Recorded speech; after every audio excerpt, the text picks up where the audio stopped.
Hello, hello, hello, everybody. We are starting very late. That is totally my fault. Um, we're here we're here with Spirit Magic Helmet to review the episode 8, this is 9 of My Hero Academia season 7 called Extra. And I guess I could say this is extra. So we'll just start off here. Considering how late we started. Again, my fault. But this is discussion because there are a couple of fights we can talk about here. One of the fights we can actually talk about is well, the fight that ended is the fight with Shoto Todoroki and his brother Toya. We actually see the aftermath of that fight and the effects it has on the morale of the people fighting with Shoto himself.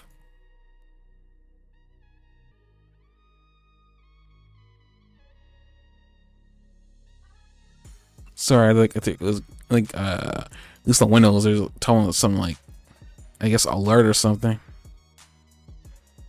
Oh shoot. Okay, now it just, oh, that's nothing to do with anything.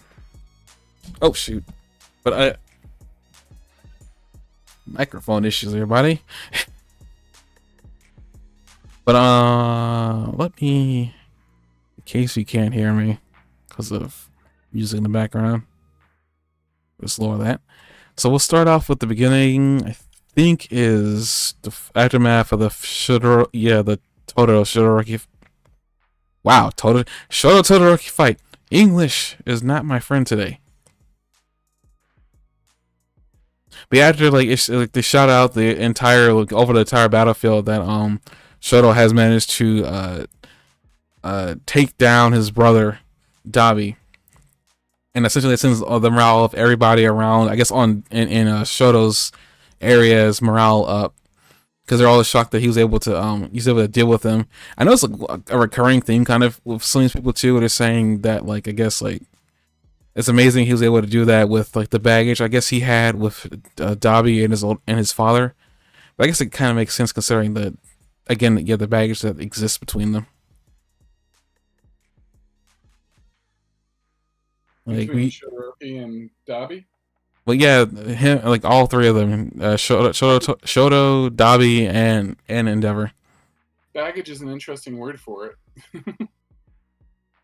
Well, it is baggage. I'm not saying it's not deserved baggage. I'm just saying it's baggage. It's like it is holding him down, kind of. I mean, it took to this point for him to accept both sides of his power. Yeah, that's fair enough. But yeah, everybody's got their morale. We even see a couple of other heroes we hadn't seen in a while from Class 1B, the Mud Dude, and I forgot this girl. I don't know what her power is. I recognize her. I just don't remember her power. Is it? Do you have it up on the Yep. stream? She's got she's like wearing a red sun visor and like a red outfit with stripes over it. I have to wait until the advertisement is over. You know how to solve that. Just give me a Prime sub.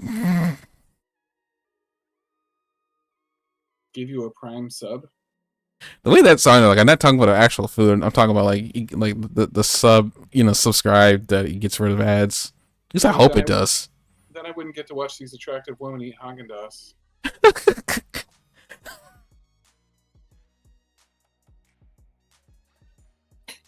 Oh, I have no idea what she does. I'm sorry. I'm still getting over attractive women eating Haagen-Dazs. That's what was going on in the commercial. First of all, I never talked about ice cream on my streams ever. I don't know where that came from. I forgot. I feel like her power is unique, but I just don't remember it. Is she able to shrink people? Black, Jeremy. Maybe that had something to do with it. What?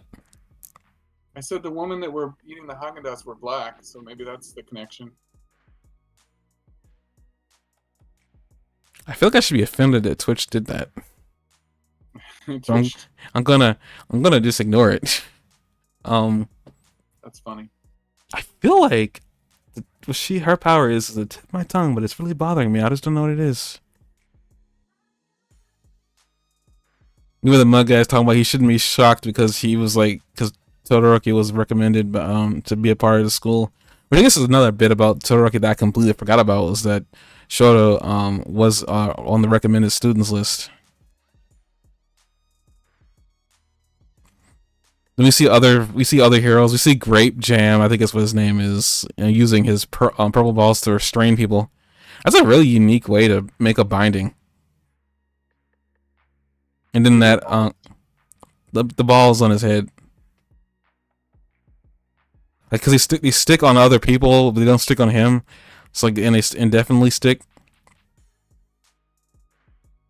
Like he just managed to make bindings out of them, like ropes to hold people down. I think this image of him though is like he's very hyped up that Shoto was able to take down Dabi. His design is still kind of off-putting. It's like he's wearing a diaper. Shoto becomes like an emblem for everybody that's heard of him. I wish Endeavor like had a chance to hear what happened, because he would have. I thought he did though, didn't he? No, I don't think so. He would have definitely acted differently if he'd known that they'd already won. I thought he.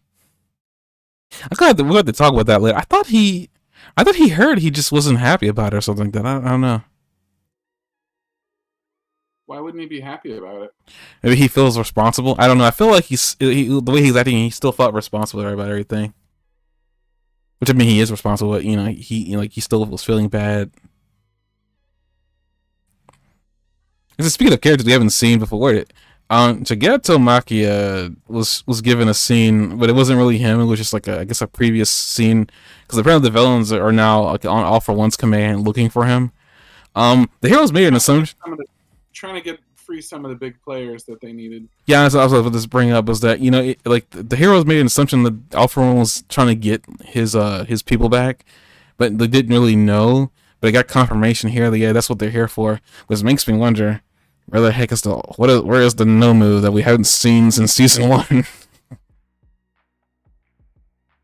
They don't make mention of him, and I'm kind of very confused. Like, did he not care about him? Is he useless? Was he just there because he was a pawn or something?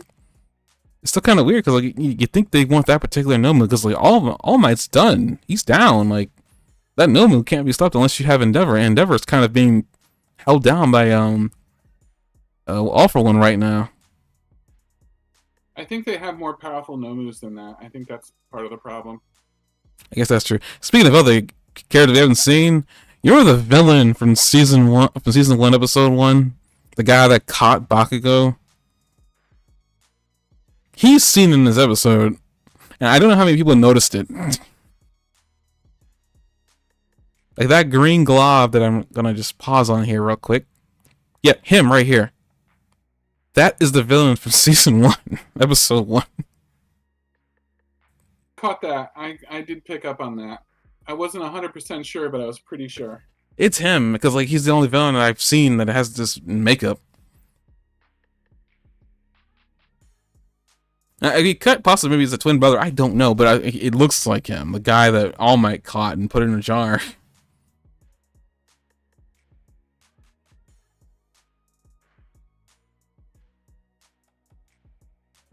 I thought that was kind of cool. And then we have Mina Ashido like doing her acid thing, keeping villains away, and then apparently she overhears a villain talking about just defeating certain heroes, and I'm reminded that we lost a hero last season. I completely forgot she was dead.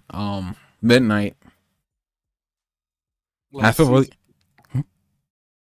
season, yeah. Guess I said last season we lost a villain. We lost a hero last season, and I guess Mina overhears that. That was an interesting villain there. The guy with the hammer that just slams right into Mina. He kind of sends her flying.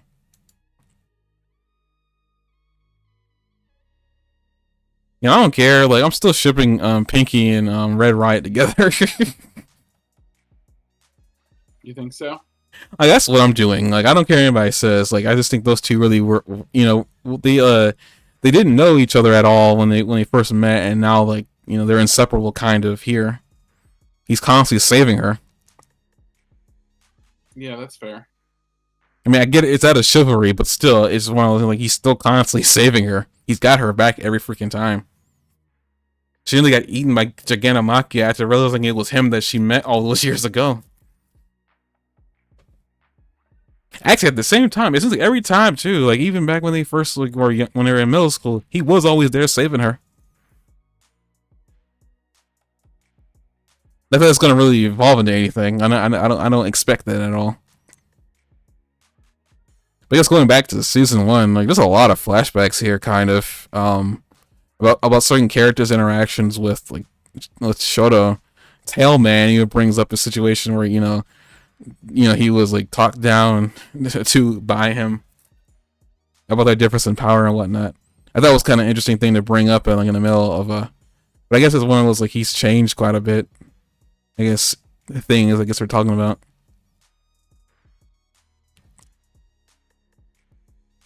I didn't notice the tape man was in the background of there. Yeah, he caught somebody. I did not notice that actually. I mean, I feel like this is why the episode's called Extras. Oh yeah, that's true. Yeah, because all the extras. that's kind of sad, actually. Yeah, I'd hate to be like the one like if they ever broke the fourth wall and became self-aware of who they were, that they were a character in a TV show. I'd hate to be the one that like had to tell them that like there was an episode called Extras and they starred in it. You would hate for them to get Truman Showed, huh? Yeah. After all that, we cut away to another fight scene, and this one. I thought I was doing good. I thought I was kicking ass. Why did I get? When am I in the Extras episode? I got a good power. I can turn the ground into mud. I mean, he was a really difficult hero for the fight, though. I mean, you can't say that. I mean, at least he was a decent, character. I'm like the opposite of Cementos. I can turn the ground into mud instead of concrete. Listen, that city would be dead without Cementos. Everything would be dead without Cementos. He's very useful. I mean, that's true. But okay, after that whole scene with them, we go to another scene with pretty much Bakugo fighting Fingerman. I'm sorry, fighting Shigaraki. I don't even think we're here for all that long, but we just see that Bakugo's still holding his own against him. I know he's trying to keep. At least he's trying to keep him busy till Deku can get there. Wait, I didn't catch that. Did he congratulate Todoroki? Wait, what?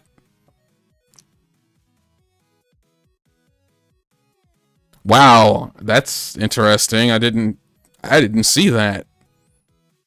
Bakugo talking about what happened with Todoroki, he said, "Of course you did it, Todoroki." Even though up to this point he kept on calling him an extra. Mm-hmm.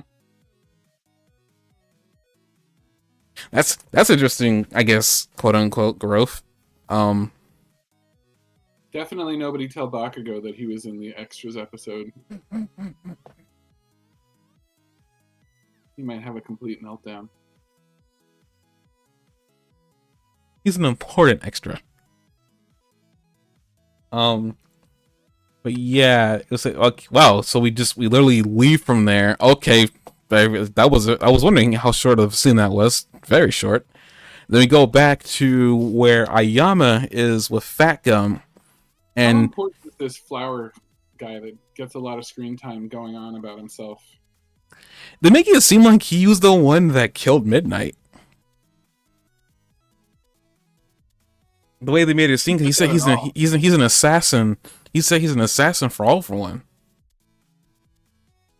And I guess what better way to I guess like sneak up on a woman whose ability is to cause pheromones to pop up everywhere.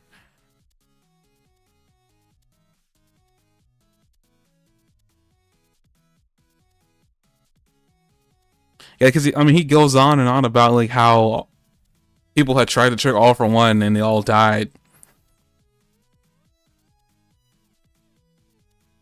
He's a very weird looking character. He's got like black scalia around his eyes, his pupils. I'm guessing he grows flowers as his ability. He kind of reminds me of like a stuck-up version of Best Genius, which I know that's really hard to do, but still. Best Genius isn't stuck up. No, I said a very stuck up version of Best Genius. I didn't say Best Genius was stuck up. I just said that's really hard to do. Oh. He's kind of just kind of reminds me of him a little bit. But yeah, he goes on this whole thing about like how like anybody who's tried to trick All for One is ended up dead or worse. And then they kind of go on the whole idea that Midnight might have been killed. This is what I was picking up on. It seemed like they made it like a big deal that maybe he was the one that killed Midnight. Or maybe he was just saying that, you know, Midnight's an example of somebody who's wronged All for One and ended up being killed for it. And then he looks right at like Ayama, and then Ayama just says merci. Or merci. Merci beaucoup. I wonder what's gonna happen to Ayama. I mean, now I'm thinking about it, he was left there with Batgum. And they didn't arrest him or anything like that after like they managed to see what they were gonna do. Here's another thing too. It's really weird. This guy was on Tartarus when the jailbreak happened, so he's obviously dangerous.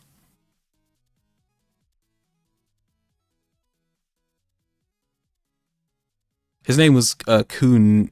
Kuneda? I don't know how you pronounce that. So what is it, like a pheromone based attack or like pollen like?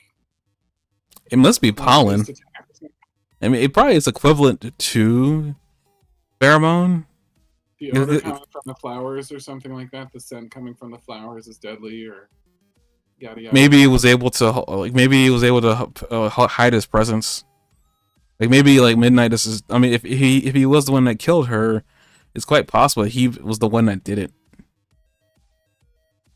Because it wasn't like I don't think it's that easy to sneak up on Midnight anyway.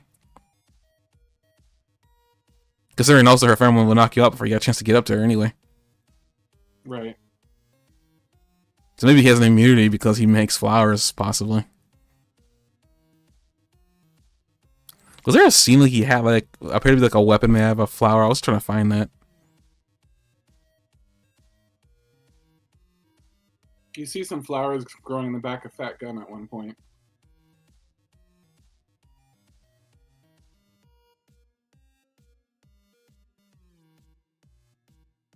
I don't know what you call those things inside the flower.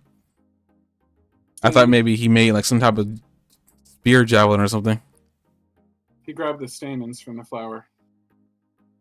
What's a stamen, by the way?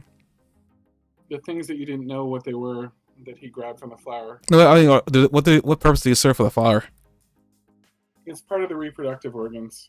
Oh, okay. Maybe he does produce pheromone. He just grows flowers with them. I had no idea.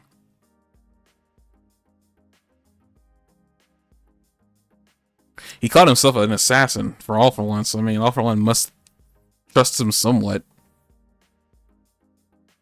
Then we come from there because we're going all over place on the battlefield here. We see more villains making their way, trying to make their way in. I guess trying to save some of their cohorts.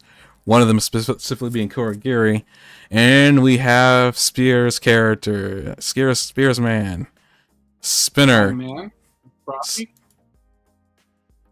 The other green character, Spinner. Oh.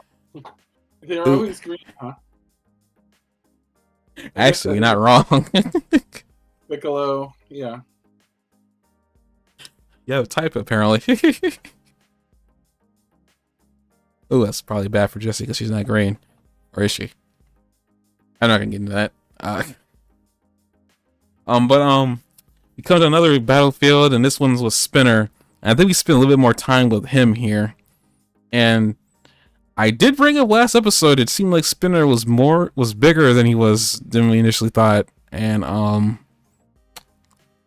Spinner doesn't look good actually. If I had to be real about it. I'm not sure what quirk he got that increased his size, but he looks kind of like insane. Yeah, we got confirmation that he got looking like a Teenage Mutant Ninja Turtle character. Hmm? Increasingly looks like a Teenage Mutant Ninja Turtle character. I'll tell him that in an episode called Extras.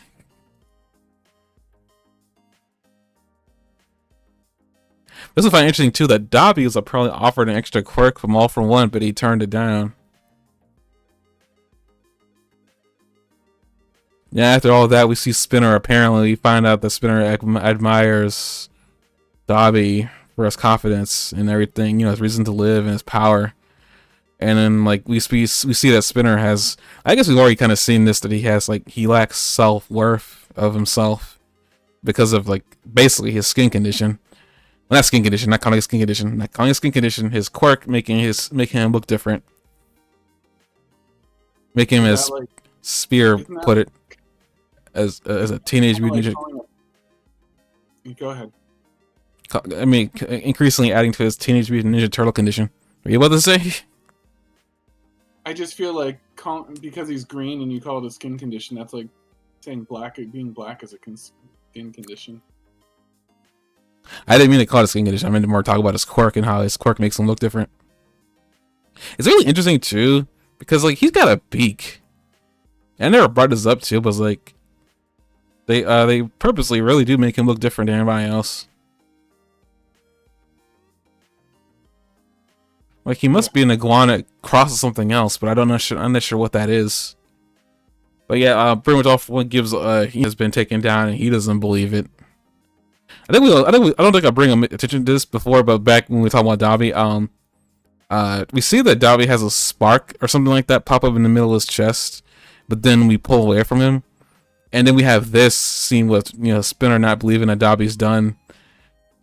Kind of got to be kind of concerned a little bit over there because like they all think that he's Dobby's done for, and I also don't think we bring up the fact that Dobby was still breathing too during all that, huh? Yeah. Oh. I think Spinner is not, despite the extra power, I don't feel like Spinner is still that formidable. He's a giant, and he has a big weapon, but he still doesn't seem like. I mean, the heroes seem pretty like confident that they've got a chance to fight him. Like they're hard, the ranks like morale is like hardly broken. You don't think that size gives him extra power? Oh, I think it gives him extra power. I just think that the heroes watching him are like, yeah, we can take this guy. That may be a mistake because they think Spinner is not that threatening. I think they think he's threatening. I think they just think they're up for the challenge. And, I have a feeling they are up for the challenge. Oh wait, did I skip ahead before even thinking of talk? Because I didn't realize this happened. Oh yeah, this is the part where we see that blue light that you brought up earlier. Yeah. That's directly in the middle of his chest too. That can't be good. Is that? Yeah, never mind. That's definitely Dobby. I mean, I could back up for you if you want to make sure. No, it's definitely Dobby.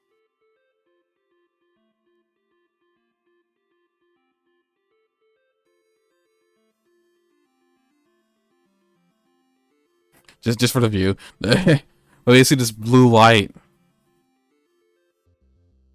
It's interesting, by the way, because like Dobby's flames don't normally usually start off like that. They just poof as a flame. Well, that can't be good. I guess speaking of flame, after that instance of them picking up Dobby and then happening, yeah, this is what I want to say. I thought Endeavor heard that Turek, that his son took down. Yeah, Shoto defeated Toya.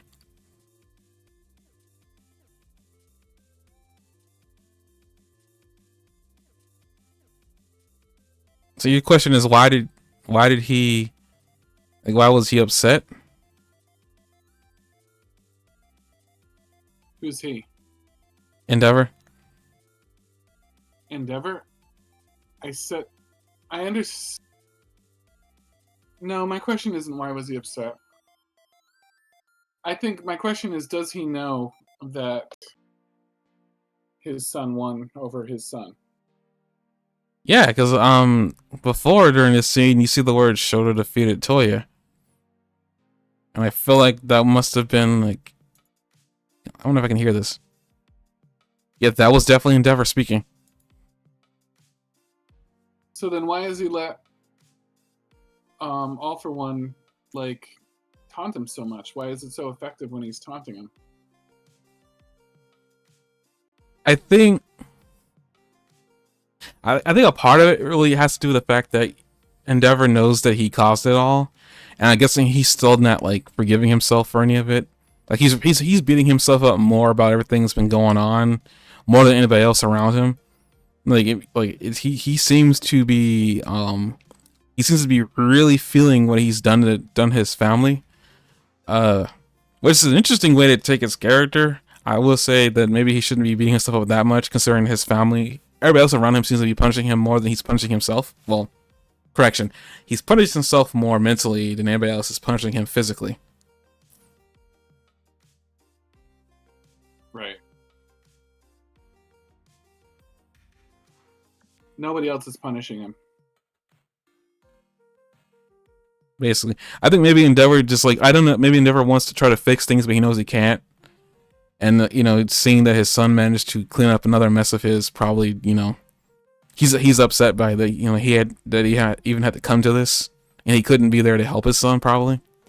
Because Shota said that, like, if it wasn't for Hawks taking him away from the Dobby fight, Endeavor would have surely went there, and he probably wouldn't have been able to do anything.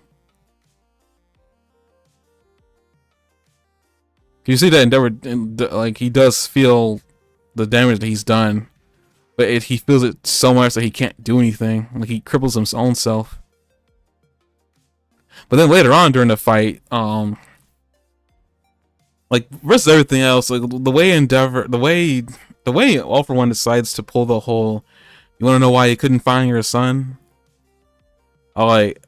I'm like, geez, like, he had to pull that, like, whole thing out, and and Hawks even says, like, don't you remember what All for One did to All Might? And even decided to show the scene that they're talking about, where All for One brings the fact that he took the grandson of his mentor and turned him against him, and it causes All Might to freak.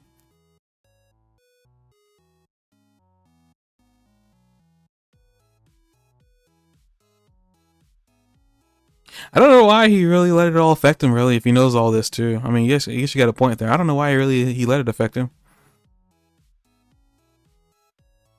Because it's not like Endeavor doesn't know any of this, that he ruined the two lives of his sons. Hawks immediately caught on that he was about to mess with his mind. And he's like, you can't listen to him. And Endeavor's like, oh, yes, I can. And he listens to every word. Here I am listening, Nana. I'm listening.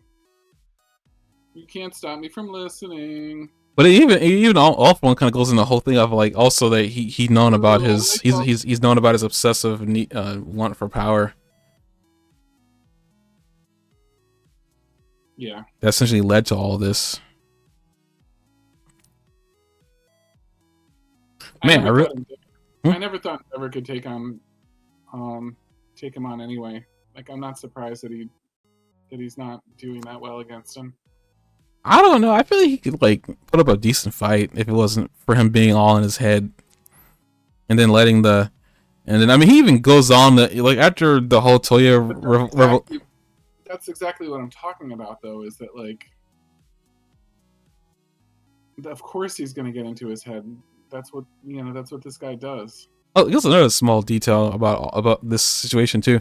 We found that apparently Stain has been, like, feeding the heroes information about what All for One's plans were. At least after the jailbreak. That was interesting. Like, Stain was helping them out.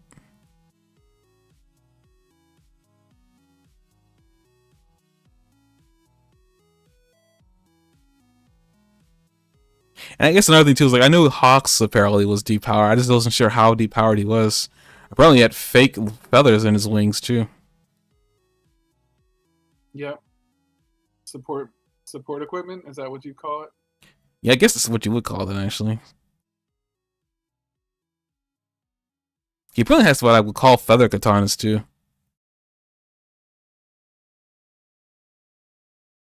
Yeah, I would call it that. Yeah, like like I guess as Endeavor was letting off one get in his brain, the revelation of like I'm the one that took your son comes out, and I just saw like a mirror of like what he did to All Might. But I guess a part of me is like I'm wondering like okay, after finding out your son was Dobby, like why wouldn't you think that All for One had a hand in that? Like in like my honest opinion, like yeah, you caused you caused some of the problems Dobby really after like Dobby wanting Toya wanting to prove that he was like the son you wanted after the fire and everything that kind of went down. At that point, you really didn't have a hand in Toya's future. That was like all for one.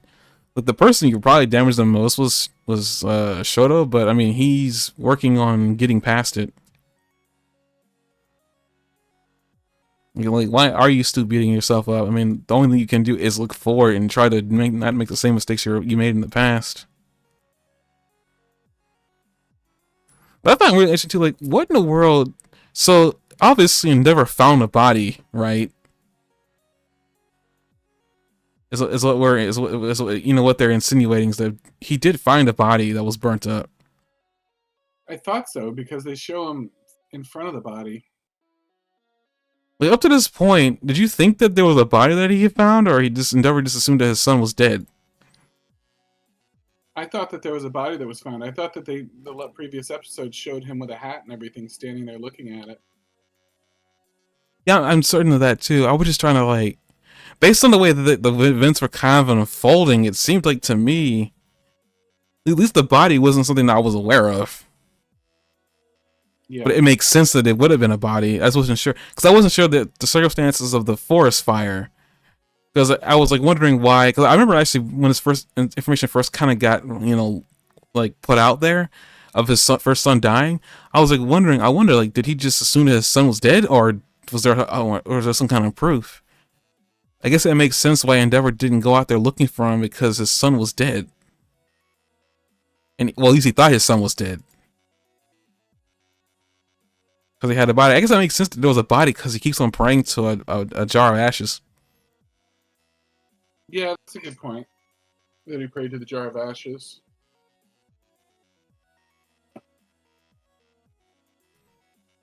And that explains why All for One had him when he woke up in that weird hospital place. I wonder like what the body was that he left down there. Was that just a dead man or something? Well, I'm also very confused. Well, not a dead man, it had to be a dead child. But which is even worse, by the way. But like, wouldn't DNA exist at this time period? Like would you? Because don't normally when there's a dead body, the police usually test DNA or whatever that's left on there? Or would the burning get rid of all DNA?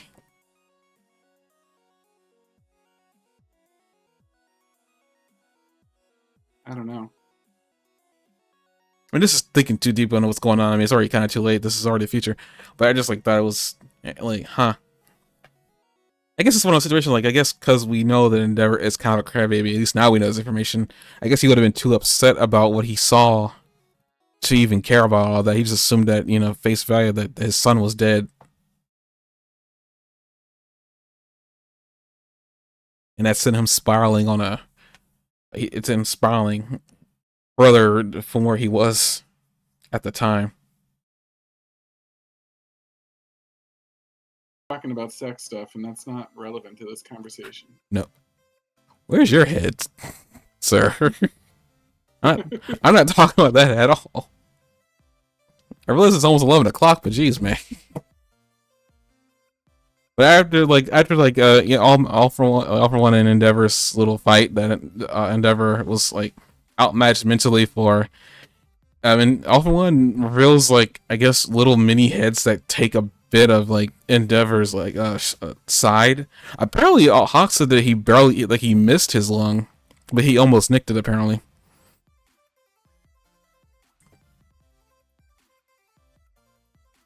I think that's what they said. Like he almost got his lung. Right, it almost got his lung. Hawks could tell because he could hear it,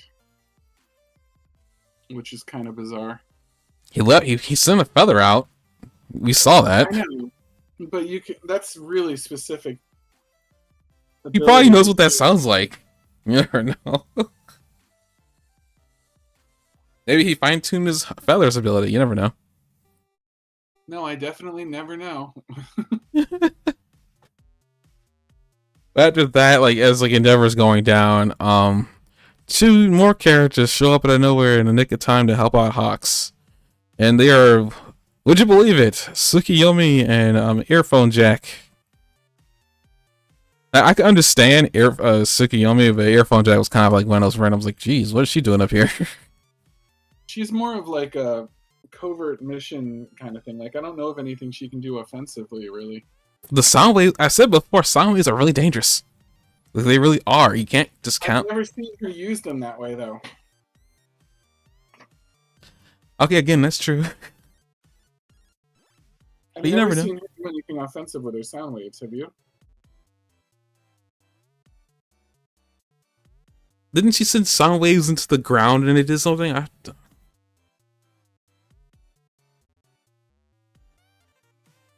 You grasping a little bit there. No, I swear I thought she did she put sound waves into the ground and it did something there. I just don't remember. I don't remember that. It's not impossible, but I don't remember it.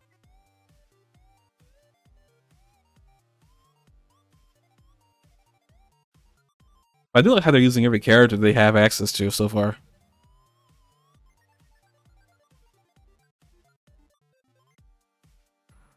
But yeah, they come in there and save him with the sound waves and the power of friendship. And then we're on the ground with Endeavor freaking out, like, what am I doing? Pretty much like, yeah, he realizes everything that Endeavor, the Alpha One's saying, but he doesn't know why he's letting it get to him. So Endeavor probably doesn't really know what's going on either. I remember when I saw this, like, can he cauterize that wound? The guy's like literally got fire at his fingertips. Literally. That must be what the steam is.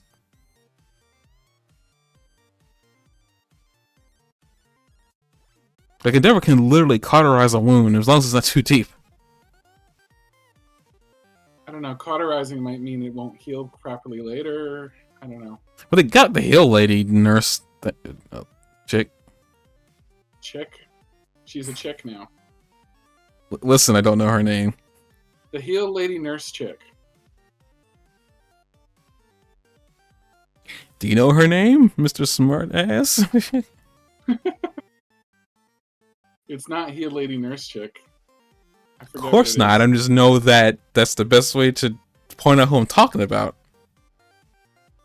No, it's cool. We can call her the heal lady nurse chick if you want. Not that I want, it's just the only way I can describe. Moving on. Then I guess the rest of this fight is pretty much with Tsukiyomi, with Hawks, which it's kind of cool that, like, Tsukiyomi here has shown being really useful to Hawks and has kind of shot Hawks quite a few times here where he saved him. It's kind of shocking that it doesn't seem like this seems to end with him saving Hawks' tail feathers. I did find it interesting that apparently I guess Tsukiyomi was sent up in case things got hairy for Hawks, which is interesting. So I wonder how close Hawks was. I mean, how close Tsukiyomi was before like he was sent up here. I don't know, but he doesn't get enough. What's the bird guy's name? Tsukiyomi. Tsukiyomi. Tsukiyomi is like my favorite of the students after Froppy, and he doesn't get enough airtime, so I'm happy to see him. Ha airtime. He's flying because he's a bird. Sorry. He doesn't get enough time like in the show, and like I was happy to see him like kind of featured a little bit. No, I get that. I was pretty cool. It was pretty cool that he showed up here too. It's like Earphone Jack is like a favorite of yours, isn't she? Yeah, like I think her ability has potential. Kind of like how I like Uraraka's ability, and I think it has potential too. Those like I see them probably gonna do more with Uraraka because she's like higher up in the chain. Like she's probably is the top female character probably next to Froppy or Momo, but Momo doesn't really do a lot either. And I'm talking about Yaoyorozu when I say Momo. Just make sure you know that. Or Creati is her hero name.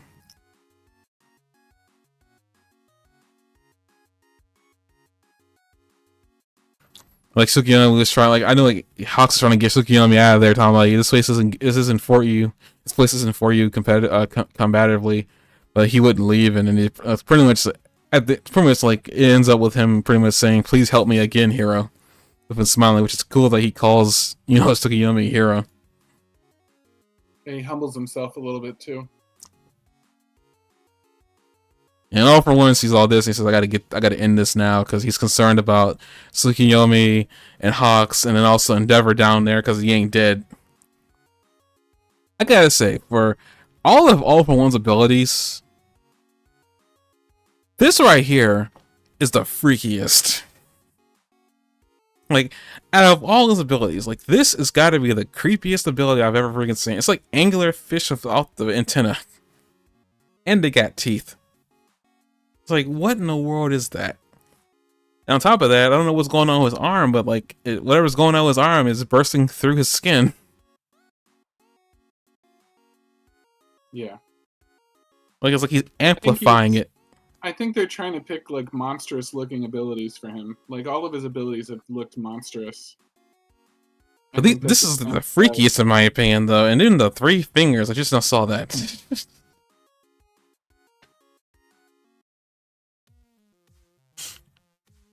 It's like, oh man, that's creepy. The weird thing to me was when it turned into a freaking cannon. They're like, ooh. I think that was a different ability that he just tossed up in the air for some strange reason. I think I saw that and I was like, huh, his hand just opened up really big, and then there's all of a sudden there's this giant funnel in the cloud. Like, where did that come from? Where the heck is All For One?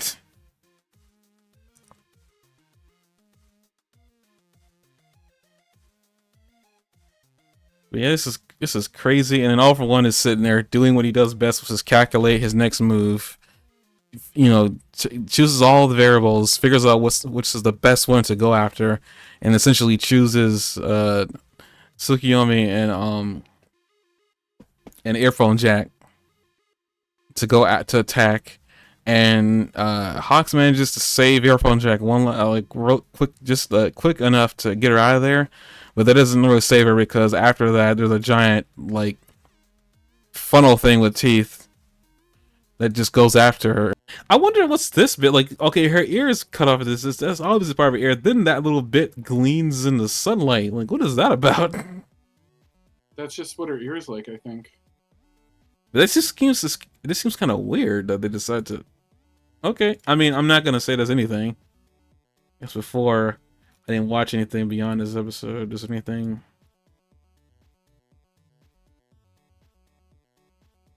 Here's the preview. What in the world? I didn't see this. Yeah, him talking to himself. Oh wait, is the next episode gonna be his backstory?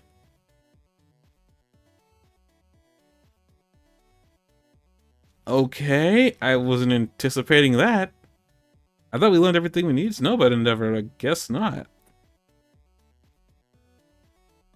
There's a whole history of wife beating we gotta go over. We get it. You don't like Endeavor. You don't have to keep beating the dead horse.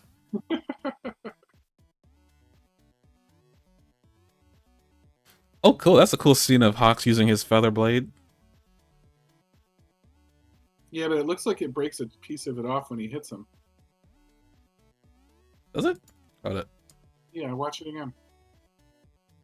He comes swinging it, and a piece of it goes off in the other direction, almost like the tip of the sword. Oh, I just don't saw. Okay. Do you see it? Yeah, I see it. I mean, then again, Hawks isn't again. He isn't the power type. I guess that blade might have been mostly for the speed. Yeah.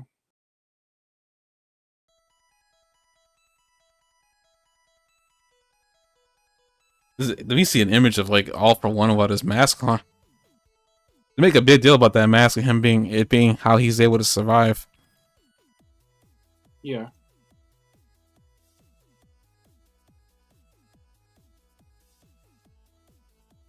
Oh, I guess this is gonna be where Endeavor breaks free of his past, like Hawks does, and he tries to move forward.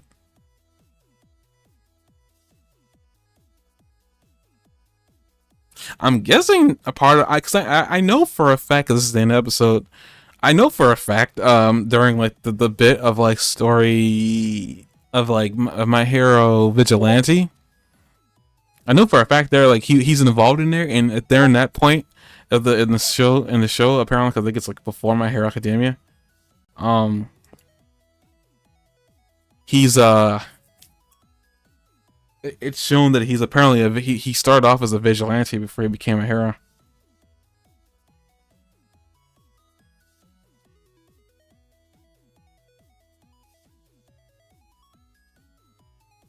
So maybe that's where it's going to include some of that. I guess I don't know. It seemed like there was like a version of like he was younger. I guess he might have been Shoto's age during that. Oh, remembering the origin of why he wanted to become a hero. So I guess I'm right.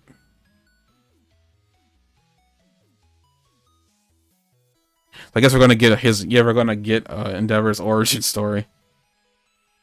He may not be here for it, but I'm here for it. I'd like to know a little more about it, like how he went from being a vigilante to being a hero.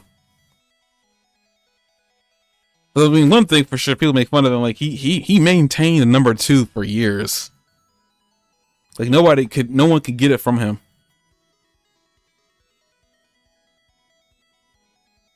Like Endeavor being number 2 was like like All Might being number 1. As far as I know, I don't think anybody took it from him after he took it. So yeah, I guess that's that. This episode ends with that. And we find out, I guess the next episode's gonna be, I don't even know the title of it. I think it shows it here, right?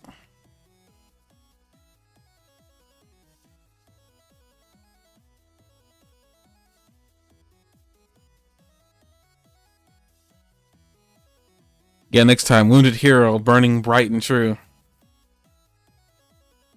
Yeah, so Endeavor will be the star of that one. Actually, because of stuff and things, there will be a break in between the airing of these episodes. But actually, for people listening to the podcast, there won't be that break because they'll never watch the podcast again, because no one ever watches this more than once, except our guy in Brazil. What he said, but also because when I release these, I always release them a week off, so usually there's no break for them. They'll hear about a break from us, but there won't be in release of episodes. So yeah, there's shout out to Brazil. Yeah, shout out to that one person in Brazil, and we'll see you guys next time. It'll be a week. It'll be 2 weeks for us, but 1 week for you guys. See ya.